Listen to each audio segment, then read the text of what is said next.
ఎవరైతే మనకి రెసిపీ చేసి పెడుతున్నారో వాళ్ళని. సో ఇతనే అనమాట మన మామయ్య. ఇంకా ఫైనల్గా టీ అయితే అయింది. ఇంకా టీ కాగానే నేనైతే టీ పోసుకొని తాగేసినాను.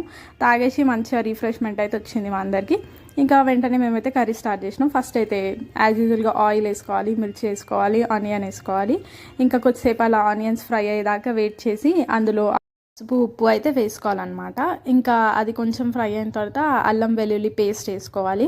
ఇంకా ఆ పచ్చివాసన అంత వెళ్ళేదాకా మళ్ళీ కలుపుకోవాలన్నమాట. కలుపుకున్న తర్వాత మనం వెంటనే టమాటోస్ వేసేయాలి.